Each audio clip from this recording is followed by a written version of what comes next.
Ces cérémonies de lancement officiel de la phase opérationnelle des activités de la CVR ont débuté par une prière œcuménique en implorant l'Éternel pour la réussite des travaux de cette commission. Monseigneur Jean-Louis Nahimana, président de la CVR, a fait savoir que la mise en place de cette commission est un signe éloquent de la volonté du gouvernement pour établir la paix et la justice.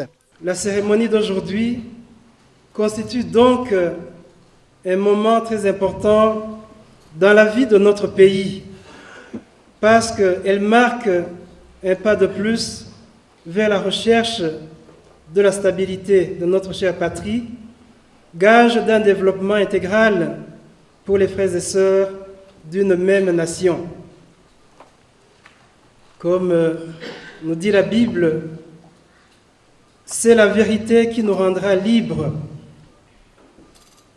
Il n'y a que la vérité qui pourra nous sortir de la globalisation, nous sortir du déni de la personne humaine qui a caractérisé notre pays depuis ces dernières 4 décennies.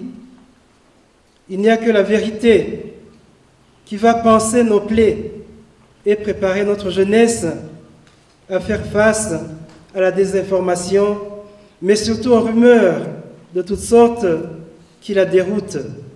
Il a de plus précisé que la CVR a fait pas mal de réalisations durant sa phase préparatoire et a demandé au gouvernement et aux partenaires de continuer à appuyer financièrement et techniquement cette commission pour la réussite de ses travaux. Dans son mot de circonstance, le chef de l'État Pierre Nkurunziza a rappelé que le Burundi a été secoué par des crises répétitives qui ont endeuillé les Burundais depuis l'indépendance. Et c'est une occasion pour les Burundais de demander pardon pour le mal commis. C'est ainsi qu'il a demandé aux participants d'observer 1 minute de silence en mémoire des disparus. Pierre Nkurunziza a précisé que cette phase opérationnelle de la CVR est une étape décisive pour la vérité et la réconciliation au Burundi. Il a demandé aux membres de cette commission de travailler de manière impartiale et objective, car le succès de leur mission sera la fierté pour tous les Burundais. La commission est une institution indépendante. Elle n'a pas de modèle clé en main importé de l'étranger et que l'on voudrait calquer à la réalité burundaise. Elle n'est pas un tribunal, donc elle n'a pas le pouvoir de juger qui que ce soit, le pouvoir de juger étant une prérogative constitutionnelle qui appartient au pouvoir judiciaire. Vous conviendrez également avec moi que le pouvoir d'amnistier des personnes impliquées dans la perpétration des actes de violence découle d'une prérogative constitutionnelle qui est dévolue à l'Assemblée nationale.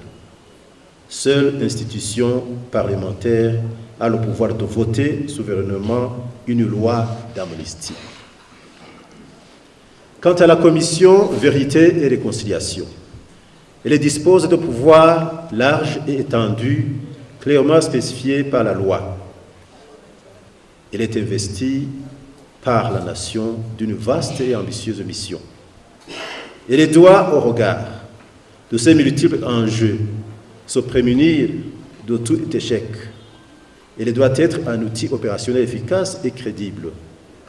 Nous devons déboucher sur un modèle burundais de commission qui, tout en s'inspirant des avancées et des insuffisances de ses prédécesseurs, sera l'expression éclatante du génie de notre peuple.